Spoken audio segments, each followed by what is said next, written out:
In terms of being travel friendly, how is Pakistan in comparison to India? Not this question, this is so political.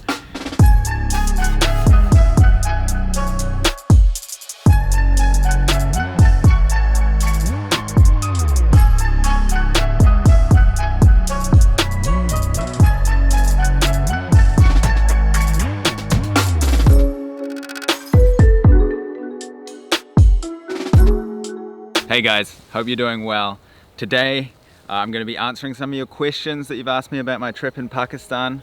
But firstly, we got a reply from Sania Mobile. Sania Mobile, if you don't know, in my last video, I'll leave it linked below. If you haven't seen it, you can check it out. I was explaining a scam that happened to me in the Karachi airport on arrival. So I received an email from the marketing manager of Sania Mobile. So I'm going to read through some of this email for you so you can understand their feelings on the whole situation. I think it's only fair to let them have their say, and I think it's good news, so let's have a look. Dear Nick, I won't put his name, marketing manager, would like to apologize on behalf of Sania Mobile for the troubles and frustrations that you experienced lately. I want you to know that your complaint and feedback will give us the chance to resolve any problem and assist us in making our services better. I didn't actually make a direct complaint, I just put the video on the internet, and I saw a lot of comments, and a lot of Pakistani people reached out to me and said how disgraced they were and how sorry they were that this happened in their country.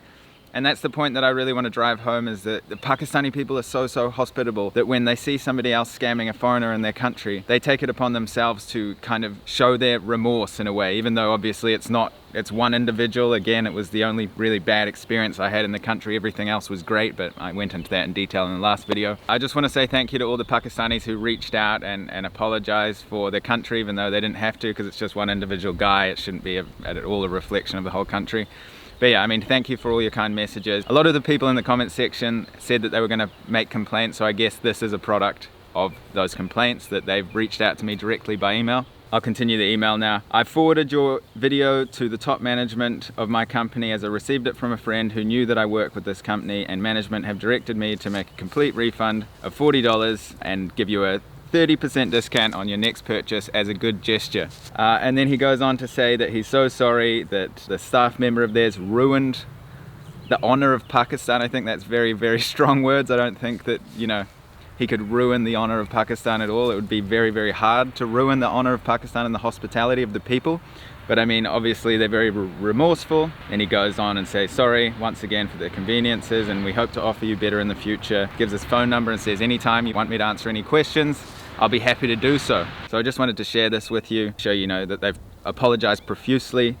Definitely, I think ruined the honor of Pakistan is way too strong a language, but I appreciate the gesture, and they're going to give me a refund. So good to have that all cleared up. Obviously one man's actions shouldn't bring down the whole company. I'm sure they're going to, you know, be a lot more strict with people dealing with foreigners coming into the airport now, in terms of selling them SIM cards, actually giving them what they paid for, and not something made up. So thank you to those guys for reaching out to me. I thought it was important to address it so you can understand the full story, and everything has been sorted out now. It's all good. High five, seriously. I know this sounds weird, but can we be best friends? Just us, for real? I think we should all be best friends. We should be. So I asked you guys to ask me some questions on Instagram. Gonna read through some of the most upvoted comments here. Got one about religion, so why not start with that? Because that's not controversial at all, is it? So let's start with that. Hey Nick, tell us about religion in Pakistan. We've heard about extremist and moderate Islam.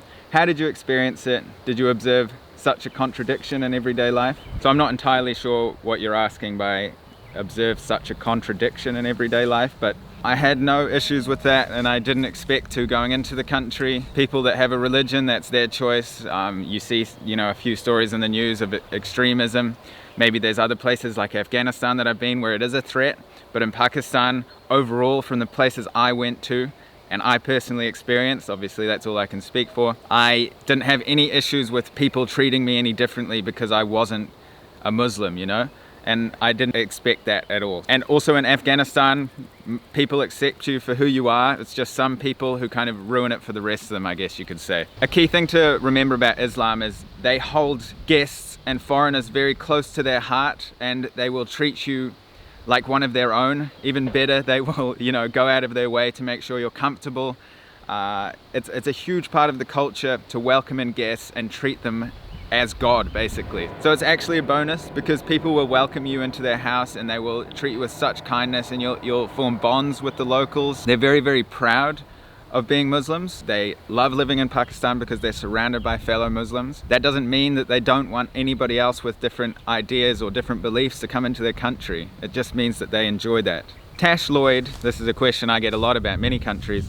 Would you recommend Pakistan for a solo female traveler? Would love to visit, but would definitely feel more comfortable knowing that it's safe and empowering place for women. Very good question. There are many solo female travelers traveling to Pakistan, and if you use the same common sense that you would in your own hometown, then you will be okay. Study up about the religion, the culture, maybe talk to some people who have been there, or reach out to locals. That is, if you're not familiar with Islam religion in that part of the world. From the girls I've seen talking about it who went there as a solo girl, they've had really great experiences. Wonderful, fun, exciting experiences, just like I had. Soyel Gales asks, thanks for an interesting series. In terms of being travel friendly, how is Pakistan in comparison to India? Not this question, this is so political. Or even Thailand, for example, where it's easy to get from one place to another, either by booking tickets independently or through agencies and guest houses. So it's not easy to travel in Pakistan, especially if you haven't been to these kind of places in the past, but you will be helped, and there is a high level of English in that country. Comparing to, in terms of India and Thailand, obviously Thailand's quite easy to get around because there's, you know, tourism shops everywhere, but India is a little bit harder, but I would say still easier in terms of the infrastructure, because, you know, India gets a lot of tourism. Pakistan doesn't get as much as I personally think it deserves. So it is a bit harder, but the people make up for it. You know, the people will help you. You know, you've basically got a tour guide on every corner if you find the right person that you can communicate with, and you can always use Google Translate and things. I think that adds to the adventure. You know, if it's a bit more difficult, a bit more old school, then I think that's a really good way to, you know, push your boundaries. It's not extremely travel friendly, but you can book train tickets online, so that's a huge plus. You don't have to line up to buy them and things and fight and with huge crowds, things like that. It's not the hardest country I've traveled in, but it's definitely nowhere near the easiest. So here's a trending topic question. Sean Attard 18, how do you feel about being in a foreign country when this pandemic was happening? Keep up the good videos. I really enjoy and look forward to seeing them every Sunday. Thank you, Sean. Yeah, I mean, I have made a separate video about this whole thing. I'll leave it linked below, about how I had to come home a bit earlier than expected. It was in its infancy stages when we were there, so it wasn't too bad. You would see the odd person, you know, with a mask or something, but it's nothing like it is now. I did leave before things really kicked off because you know, you could tell things were gonna maybe snowball out of control as they did. So it was okay. People still treated me very kindly. There was no difference in how people treated me at all. Arsalan Chaushan, love the series, man. In what ways would you say Pakistan is different to other neighboring countries, as you have visited most of its neighbors, including Afghanistan, Iran, India, Bangladesh? I would like to hear your thoughts on it. Is there anything unique you found in Pakistan that's not necessarily found elsewhere, or not as much? I think something that stuck out to me about Pakistan was the diversity in landscapes. I know that you get that in India 100% as well, but Pakistan being a little bit smaller than India, then it's a lot more easy to experience different locations, people, landscapes in a smaller amount of time, because you can travel across basically the whole country. And I took a train from Karachi to Islamabad, and that took 24 hours, and that's the majority of the country. There's still the mountainous regions and things, but I think that's quite a small time for that part of the world to travel across most of the country. So that was really handy. And then you've got the snow-capped mountains. You know, you've got the second highest mountain in the world. You've got K2, which I didn't visit, but you know, there's always the future. And then you've got the coast in Karachi, where it's super sweltering hot. I think there's a heat wave in Karachi at the moment. There is something that I enjoy, like I was talking about before, traveling in Muslim majority countries. I just get very positive vibes about the place. I get nice feeling. I can't quite put my finger on it, but I would say that those are the main things that stuck out to me. Agrita, thank you for the amazing content, Nick. If you could go back for 1 week, where would it be? Pakistan or Afghanistan, and why? It would be Pakistan. I'm not sure if I'm ready to open the emotional can of worms to go back to Afghanistan at the moment. I would like to go back in the future, but possibly when, hopefully, we're all praying for it, when it's more stable. It's just very, very dangerous, and to see the suffering in Afghanistan is just, it's a bit much to be experiencing close together. You kind of want to spread out, seeing that kind of hardship. It's very tough on the mental health. So I would say Pakistan, and I would love to spend more time in the mountains, probably in the summer, go up to some more remote regions, see some bigger mountains, because I know that there's so much to see in Pakistan. I'm well aware of that. I got lots of comments asking, why didn't you go here, why didn't you go there? But you know, it's impossible to see everywhere your first trip in a country, or and how many ever trips you do, you can never see everywhere in a country. So I chose out some points and covered them more deeply instead of scattering around trying to go to every place in the country, because then I don't really feel like I'm experiencing it in such depth if I, you know, take it a bit slower but spend more time in set areas of the country. Shani Bray, hey Nick, I've been watching you for years. Thank you, Shani. Do you ever feel like you've seen enough of the world and just want to lay low in a sleepy town in your bed, or will you travel forever? Downtime is important, but I'm never gonna like stop traveling, at least in my current mindset. I don't see that as an option. I love traveling. It's very stimulating for the mind, seeing new ways of life, seeing the choices that people make in different parts of the world, and then you can kind of implicate them into your own life and take bits and pieces that you've learned from all over the world. I think that's one of the most beautiful things of traveling, is that it morphs your mind, because you're moving your environment and you're moving your body to different places, so you're soaking up like a sponge all these different places. And you know, just talking about it now makes me want to travel, so I better be careful, because I might have to wait a little bit until that's possible again. It is important to take a step back sometimes. I don't want to, you know, I don't travel non-stop to all these places, you know, I've got to have downtime in between. For me personally, that's just not sustainable, but stopping traveling, not an option, I don't think. So this next question is actually the top voted question out of all the questions.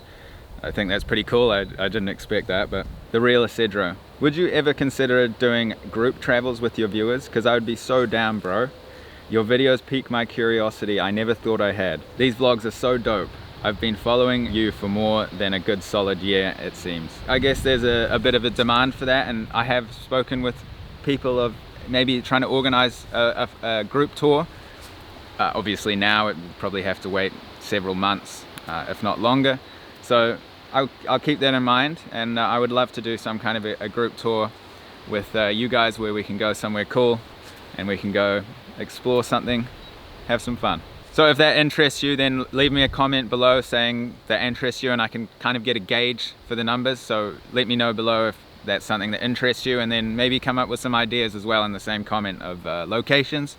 You know, brainstorming, and with your guys' help it'll be a lot easier to gauge the whole thing. Can we be best friends? So thank you for all your questions. Obviously it's impossible for me to answer all of them.